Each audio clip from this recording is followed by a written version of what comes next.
राधे राधे भक्तों, आज मैं आपको कार्तिक कृष्ण एकादशी की व्रत कथा सुनाने जा रही हूँ, जिसका नाम रमा एकादशी है।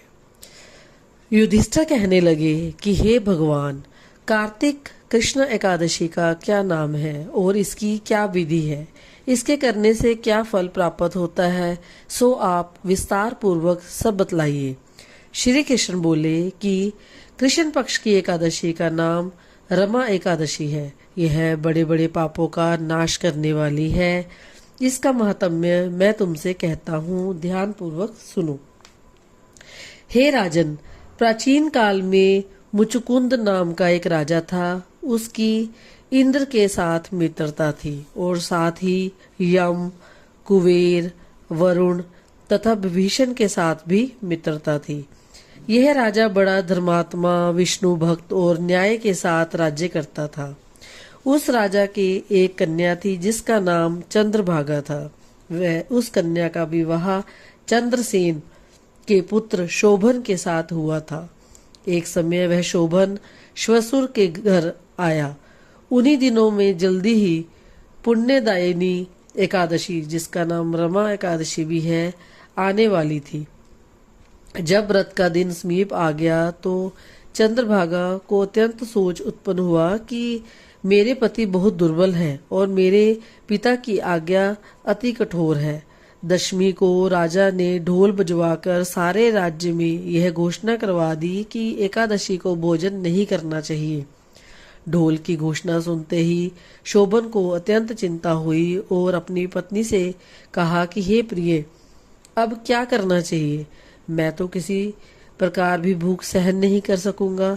ऐसा उपाय बताओ कि जिससे मेरे प्राण बच सके, अन्यथा मेरे प्राण अवश्य चले जाएंगे। चंद्रभागा कहने लगी कि स्वामी, मेरे पिता के राज्य में एकादशी के दिन कोई भी भोजन नहीं करता।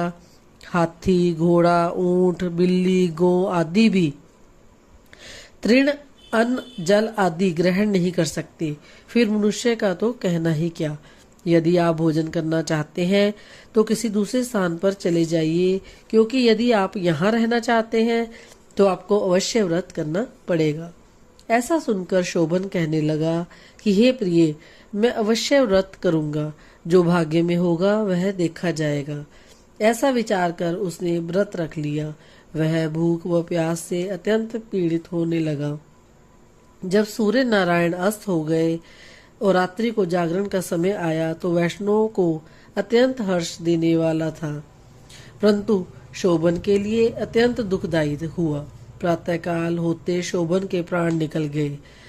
तब राजा ने संगुठित काष्ठ से उसका दाह संस्कार कराया, परंतु चंद्रभागा ने अपने पिता की आज्ञा से अपने शरीर को दग्ध नहीं किया और शोभन की अंत्येष्टि क्रिया करने के बाद अपने पिता के घर ही रहने लगी। रमा एकादशी के प्रभाव से शोभन को मंद्राचल पर्वत पर धन धान्य से युक्त तथा शत्रुओं से रहित एक सुंदर देवपुर प्राप्त हुआ।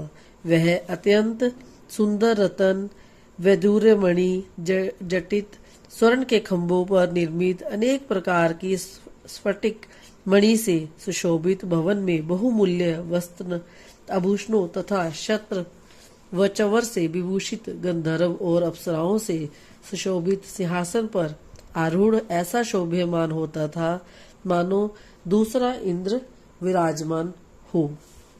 एक समय मुचुकुंद नगर में रहने वाला एक सोम शर्मा नाम वाला ब्राह्मण तीर्थ यात्रा करता हुआ घूमता घूमता उधर जा निकला और उसने शोभन को पहचान कर कि ये तो राजा का जमाई शोभन है, उसके निकट गया। शोभन भी उसको पहचान लिया और उसके आसन से उठकर उसके पास आया। प्रणाम आदि करके कुशल प्रश्न किया। ब्राह्मण ने कहा कि राजा मुचुकुंद और उसकी पत्नी चंद्रभागा कुशल से हैं। नगर में भी सब कुशल हैं, परंतु हे राजन, हमको अत्यंत आश्चर्य हो रहा है कि आप अपना वृतांत कहिए कि ऐसा सुंदर नगर जो ना कभी देखा ना सुना आपको किस प्रकार प्राप्त हुआ। तब शोभन बोला कि कार्तिक कृष्ण रमा एकादशी का व्रत करने से मुझे यह नगर प्राप्त हुआ है, परंतु यह अस्थिर है। यह स्थिर हो जाए ऐसा उपाय कीजिए। ब्राह्मण कहने लगा कि राजन, यह स्थिर क्यों नहीं है और कैसे स्थिर हो सकता है, यही आप बताइए, फिर मैं अवश्य में वह उपाय करूंगा। मेरी इस बात को आप मिथ्या न समझिए। शोभन कहने लगा कि मैंने इस व्रत को श्रद्धा रहित होकर किया था, अतः यह सब कुछ अस्थिर है। यदि आप मुचकुंद की कन्या चंद्रभागा को यह सब वृतांत कहें तो यह स्थिर हो सकता है। ऐसा सुनकर उस श्रेष्ठ ब्राह्मण ने अपने नगर में लौटकर चंद्रभागा से सब वृतांत कहा।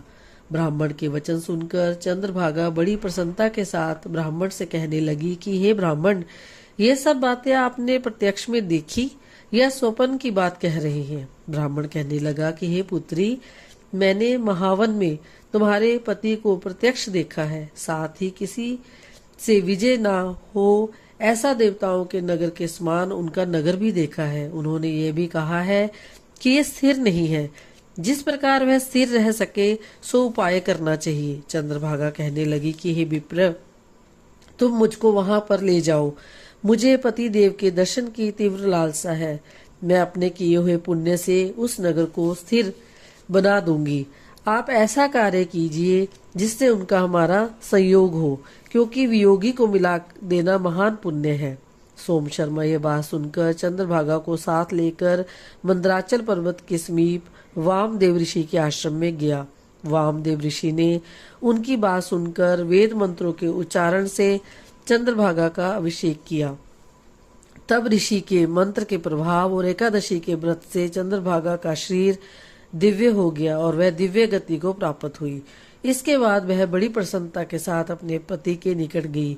अपनी प्रिय पत्नी को आते देखकर शोभन अत्यंत प्रसन्न हुआ और उसको बुलाकर अपनी बाईं तरफ बिठाया। चंद्रभागा कहने लगी कि हे प्राणनाथ, आप मेरे पुण्य को ग्रहण कीजिए।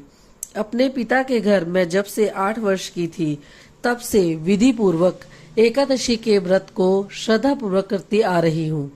इस पुण्य के प्रताप से आपका यह नगर स्थिर हो जाएगा तथा समस्त कर्मों से युक्त होकर प्रलय के अंत तक रहेगा। इस प्रकार चंद्रभागा दिव्य रूप धारण कर तथा दिव्य आभूषणों और वस्त्रों से सुसज्जित होकर अपने पति के साथ आनंद पूर्वक रहने लगी। हे राजन, यह मैंने रमा एकादशी का महात्म्य कहा है। जो मनुष्य इस व्रत को करते हैं उनके ब्रह्म हत्या इत्यादि समस्त पाप नष्ट हो जाते हैं। कृष्ण पक्ष और शुक्ल पक्ष दोनों की एकादशियां समान हैं, इनमें कोई भेदभाव नहीं है, दोनों समान फल देती हैं। जो मनुष्य इस महात्म्य को पढ़ते हैं अथवा सुनते हैं वह समस्त पापों से छूटकर विष्णु लोक को प्राप्त होते हैं। और श्री विष्णु भगवान की जय।